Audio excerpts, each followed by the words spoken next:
Dear friends, आज हम TGT PGT में पूछे गए क्वेश्चंस जो प्रीपोजिशन से संबंधित हैं पर चर्चा करेंगे। आइए देखते हैं वन बाय वन करके। I have been waiting here for him for 3 weeks। We get out of life just what we put into it. The sarpanch turned down the proposal without thinking properly। turn it down means ठुकराना। the Indian magpie indulges in long flight। indulge के बाद preposition in का प्रयोग होता है। I am badly in need of money। मुझे पैसों की सख्त ज़रूरत है। One should not depend entirely on others। depend के बाद preposition on का प्रयोग होता है।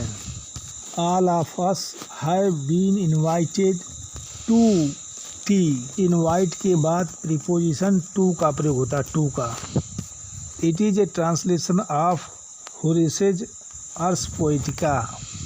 He is school drop out। drop out का मतलब है, अर्थ है पढ़ाई पूरी किए बिना स्कूल कॉलेज छोड़ देना। The cat is hiding from us. Hiding हमेशा प्रीपोजिशन फ्रॉम लेता है। A bus collided with a car. Collide के साथ विद का प्रयोग करते हैं, प्रीपोजिशन विद का प्रयोग करते हैं। We were surprised at his sudden decision. Surprised, astonished, disappointed, distressed, displeased तथा अलार्म्ड के पश्चात पैसिव वॉइस में एट का प्रयोग होता है। Ashish sat opposite Rohit at the dining table. Ashish Rohit के सम्मुख डाइनिंग टेबल पर बैठ गया, अर्थात दोनों एक दूसरे के आमने सामने डाइनिंग टेबल पर बैठ गए। I can no longer put up with his rude behavior। put up with phrasal verb है, इसका अर्थ है झेलना, सहन करना, tolerate. Keep clear of wicked boys. Keep clear of means बच के रहना, दूर रहना, to avoid. I will introduce you to my boss this week. यहाँ पर प्रीपोजिशन टू का प्रयोग होगा। He will start at 6 o'clock in the morning. At का प्रयोग निश्चित समय, पॉइंट ऑफ टाइम के लिए होता है। Jacobs house is on the way between Delhi and Noida. On का प्रयोग स्थिरता के लिए होता है या समीप का संबंध बताता है। बिटवीन का शाब्दिक अर्थ के बीच में होता है। इसका प्रयोग दो व्यक्तियों या वस्तुओं के लिए होता है। They got married at 17।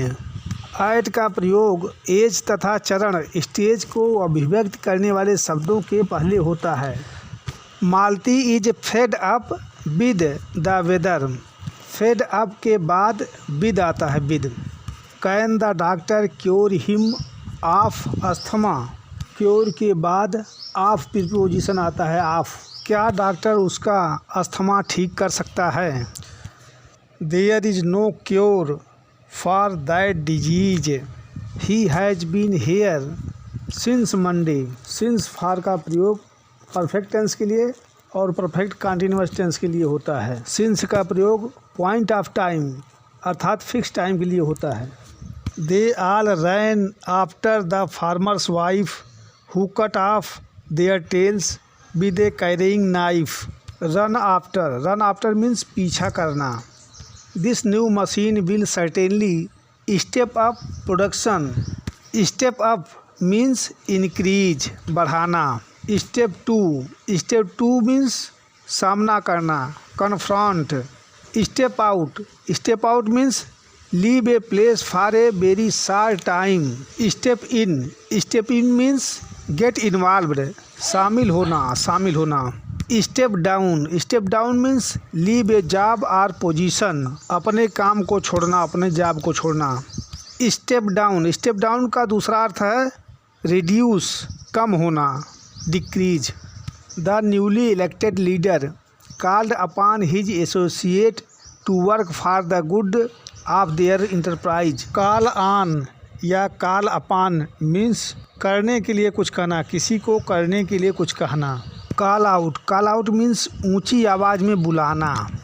Call in means भी बुलाना। कॉल एट मीन्स मिलना। कॉल ऑफ मीन्स समाप्त करना। He is like my father, इसमें लाइक एडवर्ब है। We did not get home till 2 AM। Time के सेंस में टिल का प्रयोग डेफिनिट टाइम के लिए किया जाता है, फिक्स टाइम के लिए किया जाता है। He got to the station just in time to catch the 8:45 shuttle. In time means not late, punctual, समय से। I have not seen him since last month.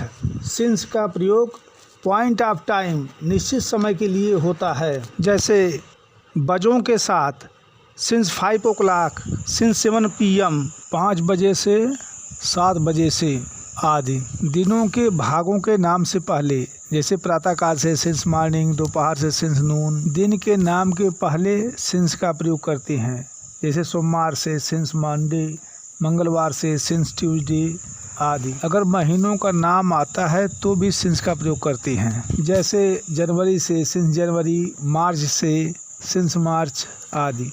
एक निश्चित समय से पहले, जैसे सिंस ही वाज बॉर्न, जब से वह पैदा हुआ था, सो ऑन। चाहे दिन का नाम हो, चाहे महीनों का नाम हो, चाहे वर्षों का नाम हो, तो इनके साथ सिंस का प्रयोग होता है, सिंस का।